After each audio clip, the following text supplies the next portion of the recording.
आपण पाहत आहात लोकवेद सांगली न्यूज। गावते शहर आम्ही आहोत तुमच्या सोबत। ताज्या आणि विश्वासार्ह बातम्यांसाठी लोकवेद न्यूज सांगली चॅनलला आत्ताच सबस्क्राइब करा। ज्यांच्या हस्ते आपण हा सत्कार घेतला, ज्यांच्या हस्ते आपण हा कार्यक्रम घेतला, त्या जिल्ह्याचे पालकमंत्री, आम्हा सर्वांचे नेते आदरणीय चंद्रकांत दादा पाटील, या कार्यक्रमासाठी उपस्थित असलेल्या या तालुक्याच्या माजी आमदार सुमन मेहदी पाटील, या कार्यक्रमासाठी उपस्थित असलेल्या आणि ताई सगळे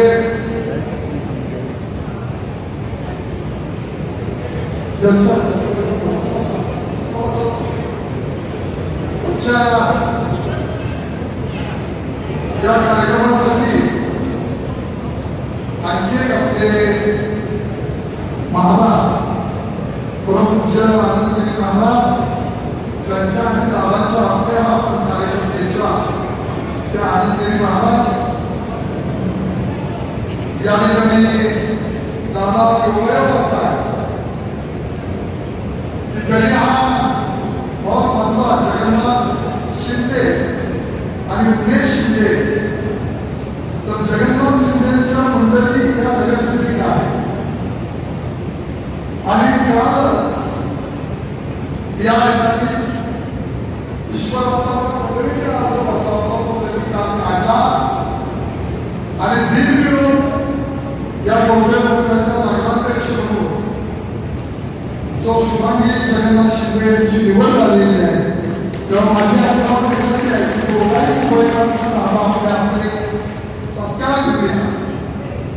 जगन्नाथ शिंदेच्या बाबतीमध्ये आता एवढंच आहे की अतिशय कष्टात स्वतःच्या मामांच्याकडे कोंबडे मंडळाला या ठिकाणी आले।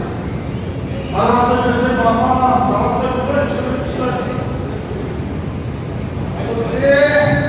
त्यांच्याकडे जम्मू शिंदेंनी या ठिकाणी अगदी लहानाच्या लहान पिढीपासून काम करायला सुरुवात केली। त्यांनी ऑफिसमध्ये काम केलं, त्यांनी साईटवर काम केलं आणि आता गेले 5-6 वर्ष ते स्वतःचं काम इंडिव्हिज्युअल त्यांनी काम सुरुवात केली, स्वतःचं काम करायला सुरुवात केली। आज कोणत्या मंडळामध्ये आमच्या इथे जे 2-3 कॉन्ट्रॅक्टर आहेत, खैरावकर असतील, बाकीची मंडळी असतील, त्यामध्ये जम्मू शिंदे हे 1-2-3 क्रमांकाचे कॉन्ट्रॅक्टर आहे। अतिशय साधंच व्यक्तिमत्व, कोणाला कधी रुग्ण बोलणं, चुकीचं वागणं किंवा 4 पैसे काम करून मिळाले म्हणून मुद्दामपणानं राहणं, या सगळ्या गोष्टीपासून ते परार होतात।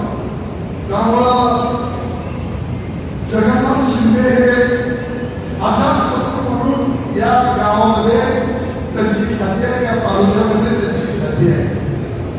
अतिशय चांगलं काम करणं, रिअल इस्टेटमध्ये काम करणं, जमिनी घेणं, प्लॉटिंग काढणं, कॉन्ट्रॅक्ट घेऊन लोकांची खाजगी बंगले आणि त्यांच्या इमारती उभा करणं, असं चांगलं गुणवत्तापूर्ण काम करण्याची भूमिका जगन्नाथ शिंदेंनी घेतली। या ठिकाणी येता येता आपण नगरपालिकेमध्ये सुद्धा जाऊन आलो, तिथेही आपला दादा सत्कार घेतला आणि तासगाव बायपासच्या संदर्भामध्ये 2-3 वर्षांपूर्वी जे पैसे आले होते त्याला वेळ लागला होता, त्या कामकाजाला आपल्या हस्ते पुन्हा सुरुवात झाली।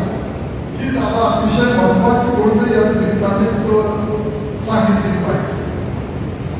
राजकारणामध्ये, समाजकारणामध्ये माणसं काम करतात, पण अलीकडच्या काळामध्ये दादा आपण जिल्हा परिषद पाहिल्या असतील, पंचायत समिती पाहिली असेल, नगरपालिकेची, महानगरपालिकेची इलेक्शन बघितली असेल, अतिशय जी माणसं लोकांच्या संपर्कामध्ये आहेत, जे लोकांच्या बरोबर आपला संबंध चांगला ठेवून आहे, अशा माणसांच्या बरोबर राहण्याची भूमिका या सगळ्या मतदारांनी घेतलेली दिसून येते।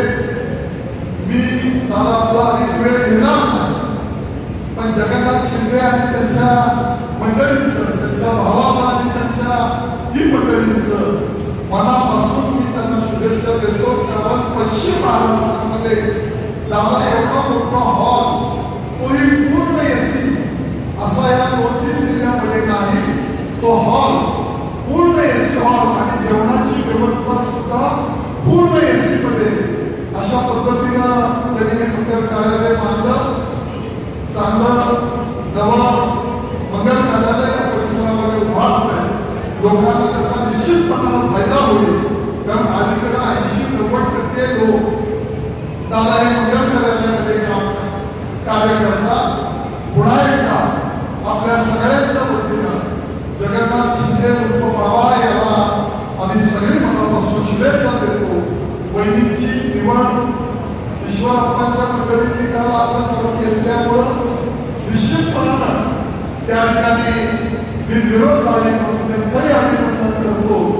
आणि या ठिकाणी आलेले तासगाव आमच्या नगराध्यक्ष असतील, पंचायत समितीच्या सभापती असतील, उपसभापती असतील, नगरसेवक असतील, नगरसेविका असतील, कोटेश्वरच्या नगरसेविका असतील, नगरसेवक असतील, या सगळ्यांचं मनापासून या ठिकाणी स्वागत करतो, त्यांना शुभेच्छा देतो.